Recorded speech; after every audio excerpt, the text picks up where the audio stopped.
sekalian, kembali lagi dengan saya, moderator yang paling kece. Nah, tadi kita sudah menyaksikan penampilan dari Iqbal Masih, dan pada saat ini yang akan tampil adalah Fitriyatul Islamiyah. Mari kita lihat keseruannya.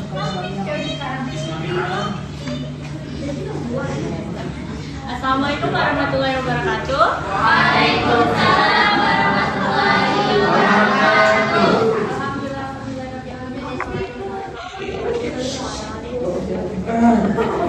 Selamat pagi semuanya. Pagi.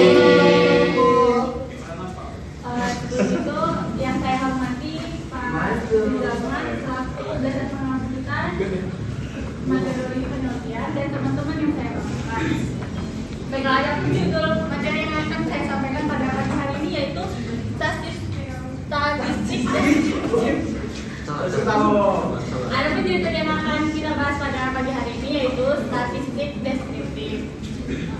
Sebelum itu, untuk menambah semangat kita pada pagi hari ini, saya punya jargon. Yang mana itu jargonnya kayak gini ya teman-teman. Ikutin ya saya ya. Semangat pagi. Pagi.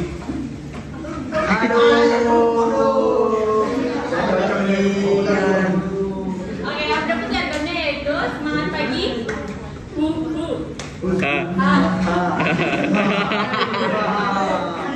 Asik-asik. Yes gitu ya. Semangat pagi. Oke.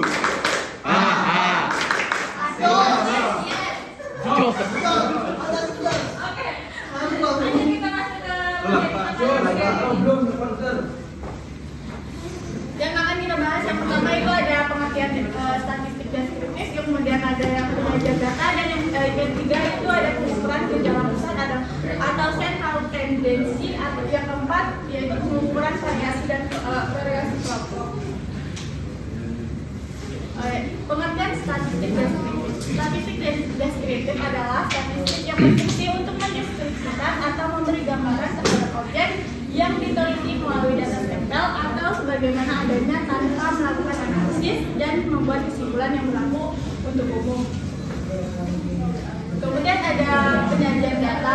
Penyajian data dengan bisa digunakan dengan menggunakan piktograf yang mana dapat menggambarkan realitas yang sebenarnya, merupakan data yang paling komunikatif, tetapi sulit untuk membuatnya karena mahal.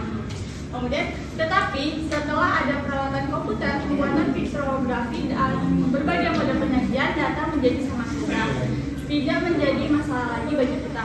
Beberapa cara penyajian data yang akan dikemukakan di sini adalah yang pertama itu ada tabel, yang kedua grafik, yang ketiga diagram lingkaran, dan yang keempat piktogram. Yang pertama itu ada tabel. Penyajian data hasil penelitian dengan menggunakan tabel merupakan penyajian yang banyak digunakan karena lebih efisien dan cukup komunikatif. Terdapat dua macam tabel, yaitu ada tabel biasa dan tabel distribusi frekuensi. Contoh penyajian tabel dengan tabel yaitu yang pertama ada tabel dengan data nominal, tabel dengan data ordinal, dan tabel dengan data interval.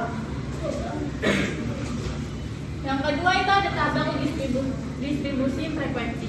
Tabel distribusi frekuensi disusun bila jumlah data yang akan disajikan cukup banyak sehingga kalau disajikan dengan tabel biasa menjadi tidak efisien dan kurang kumulatif. Selain itu, tabel ini juga dibuat untuk persiapan menguji terhadap normalitas data yang menggunakan kertas peruang normal.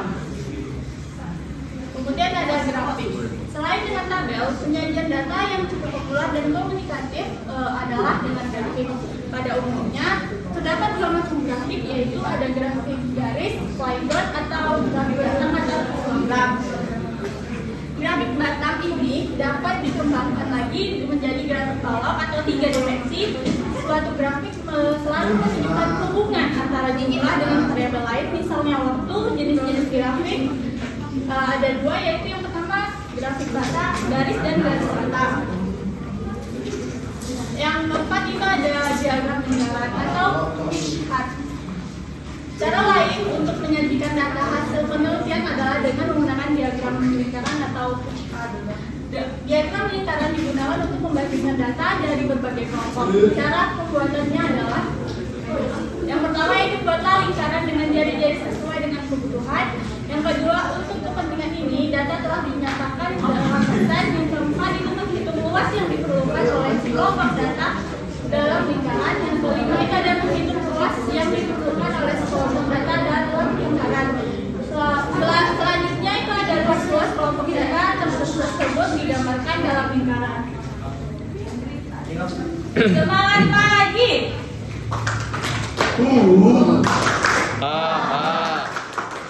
Asik. Yes, Jos. Gimana kalau sekarang kita SBT? Ada yang mulai berdiri.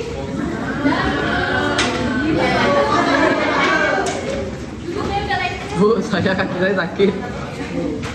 Oh, lumpuh. Oke. Berdiri deh. Nah, jadi sedikit kita hari ini yaitu kalau misalkan saya bilang satu, kalian tepuk pundak kawannya. Woi. Oke. Satu. Aku dapat HP nih, Kak. Yang kedua, arahin ke tangan kalian ke depan, jempol. Asik.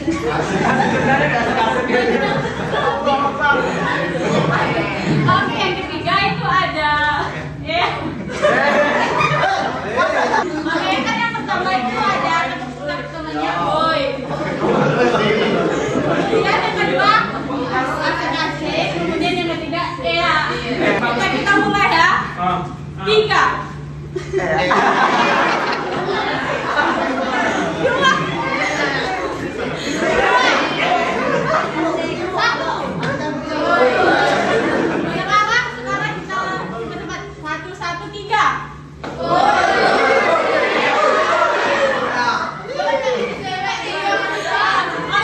Agak lahir.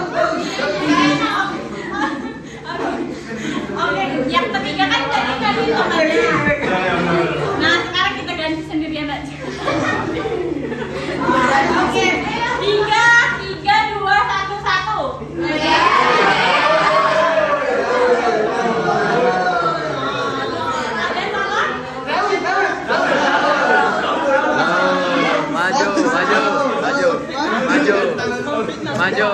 Maju.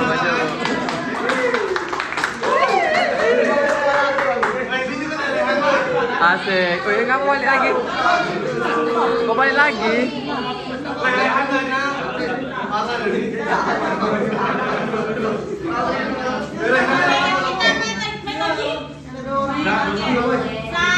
Satu, dua, tiga,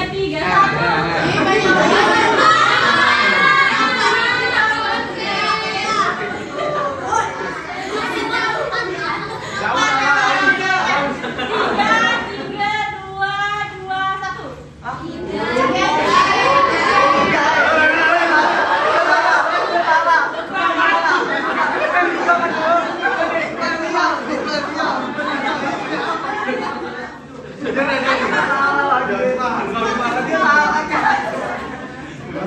Oke, kita sekali lagi.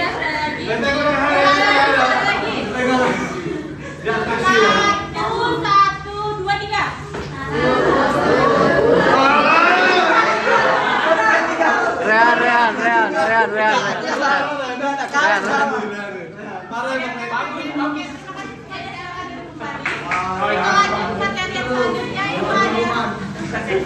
Oke, kita lanjut materi selanjutnya itu ada pictogram atau grafik gambar. Ada kalanya supaya data yang disajikan lebih komunikatif, maka penyajian data dibuat dalam bentuk pictogram.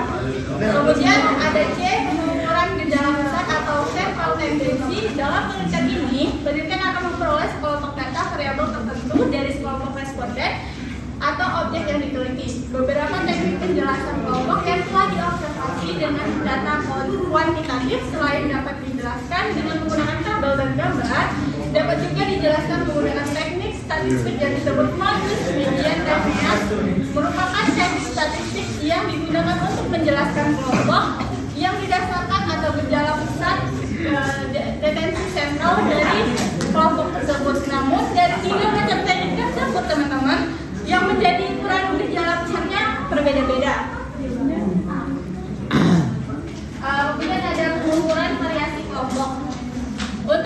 menjelaskan keadaannya kelompok dapat juga didasarkan pada tingkat variasi data yang terjadi pada kelompok tersebut. Nah, jadi untuk mengetahui tingkat variasi kelompok data yang dilakukan dengan melihat rentak data dan standar deviasi atau simpanan baku dari kelompok data yang telah diketahui. Terima kasih.